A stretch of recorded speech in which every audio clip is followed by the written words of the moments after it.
always wanted to be like.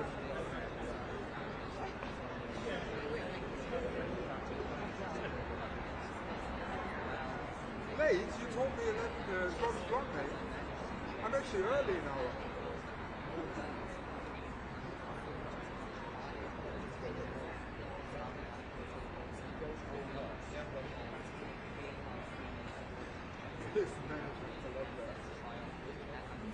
Here we go, here we go.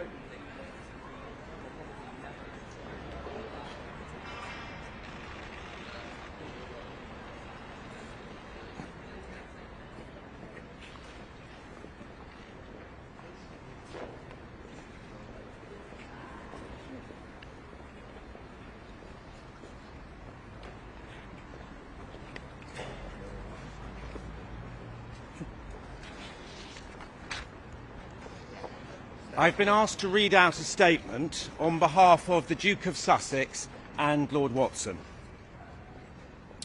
In a monumental victory today, News UK have admitted that The Sun, the flagship title for Rupert Murdoch's UK media empire, has indeed engaged in illegal practices. This represents a vindication for the hundreds of other claimants who were strong-armed into settling without being able to get to the truth of what was done to them. After endless resistance, denials and legal battles by newsgroup newspapers, including spending more than £1 billion in payouts and in legal costs, as well as paying off those in the know in order to prevent the full picture from coming out, News UK is finally held to account for its illegal actions and its blatant disregard for the law. It has also specifically admitted wrongdoing against Tom Watson and admitted unlawful acts by The Sun, as well as by the News of the World against Prince Harry. The truth that has now been exposed is that newsgroup newspapers unlawfully engaged more than 100 private investigators over at least 16 years on more than 35,000 occasions. This happened as much at The Sun as it did at the News of the World, with the knowledge of all the editors and executives going to the very top of the company. What's even worse is that in the wake of the 2006 arrest of a royal correspondent, there was an extensive conspiracy to cover up what had really been going on and who knew about it. Senior executives deliberately obstructed justice by deleting over 30 million emails, destroying backup tapes, and making false denials, all in the face of an ongoing police investigation. They then repeatedly lied under oath to cover their tracks, both in court and at the Leveson public inquiry. At her trial in 2014, Rebecca Brooks said, "When I was editor of The Sun, we ran a clean ship."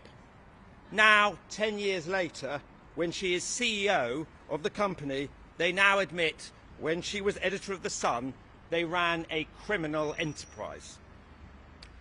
Far from being relics of a distant past, many of those behind these unlawful practices remain firmly entrenched in senior positions today, both within News UK and other media outlets across the world, wielding editorial power and perpetuating the toxic culture in which they continue to thrive.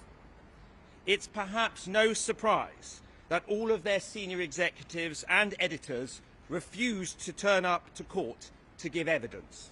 The failure of each of these key individuals to come and answer questions under oath spoke volumes in itself, but their collective silence is deafening.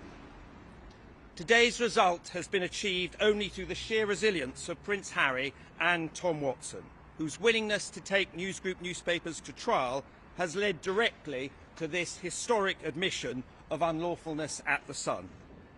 It has only been by taking newsgroup not just to the steps of court, but inside the courtroom itself, that these claimants have finally managed to extract this historic admission of guilt. As a direct result of him taking a stand, Prince Harry and his immediate family have also had to repeatedly withstand aggressive and vengeful coverage since starting his claim over 5 years ago. This has created serious concerns for the security of him and his family. The rule of law must now run its full course.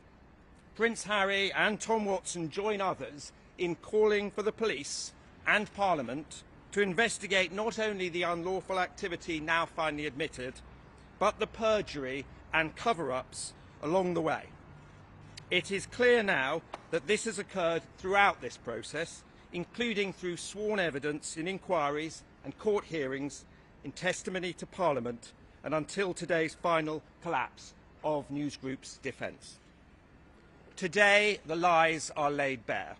Today, the cover-ups are exposed, and today proves that no one stands above the law. The time for accountability has arrived. Thank you very much.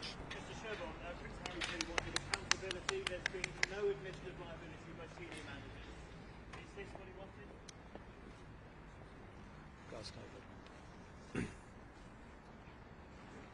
Like every other person persecuted by News Group newspapers, I wish they had left my family alone. But what happened happened. Today I'm glad they have finally accepted responsibility. I'm glad they've apologised and acknowledged the direct harm caused by years of unlawful surveillance by their journalists and their army of private investigators, not just to my family, but to Prince Harry and his. As the formidable Mr. Sherborne and my diligent solicitor Ellen Gallagher and her impressive team of lawyers at Hamlins have shown, in over 1,300 civil cases, these unlawful practices were not isolated incidents. They were industrial in scale and central to the modus operandi of News Group newspapers as a whole. I once said that the big beasts of the tabloid jungle have no predators. I was wrong. They have Prince Harry. His bravery and astonishing courage have brought accountability to a part of the media world that thought it was untouchable. I am sure I speak on behalf of the thousands of victims when I say we are grateful to him for his unwavering support and his determination under extraordinary pressure.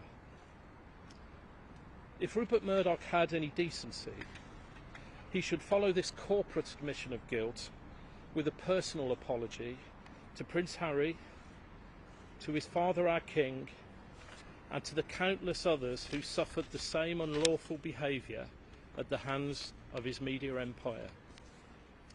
News Group newspapers owes so many such apologies.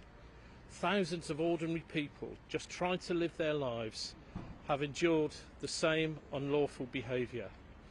Many were victims of heinous crimes, including victims of terrorism, grieving families, and people caught in personal tragedies. I'll never get over some of the stories I've heard in this case. I owe some apologies too.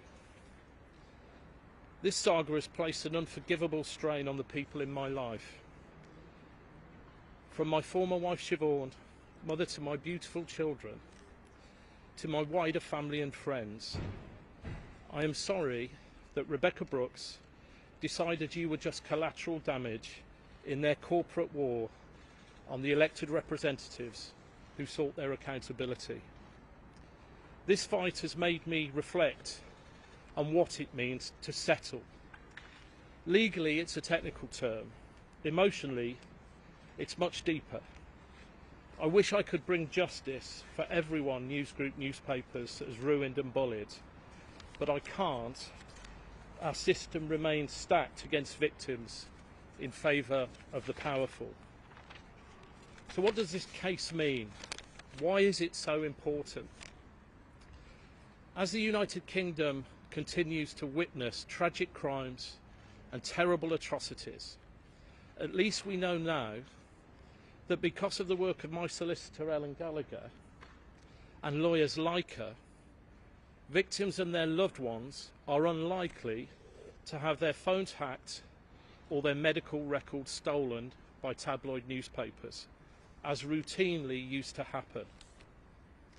At the heart of this case, and all the 1,300 others, is the important principle that no one is above the law. And in this sense, today's result represents a challenge to the criminal justice system. I finish with two questions. To Sir Mark Rowley, when you receive our dossier exposing wrongdoing, will the Metropolitan Police act? To the Prime Minister, I know you care deeply about fairness and the law, but are we really willing to continue as a country where some corporate executives are above the law and out of the reach of the police? Thank you.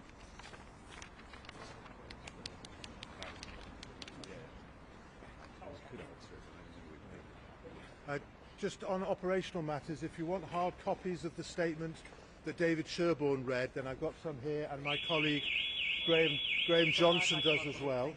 So look out for Graham. Secondly, we won't be answering any questions on behalf of the claimants because Mr. Sherborne's statement speaks for. If you want to hand them out, speaks for itself. However, if you want some background interviews, I know members of the Hacked Off campaign are here and can give background interviews.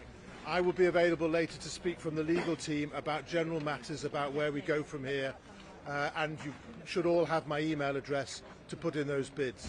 But thank you for your attendance. Thanks, Evan. Is Emma? Yes, she should be.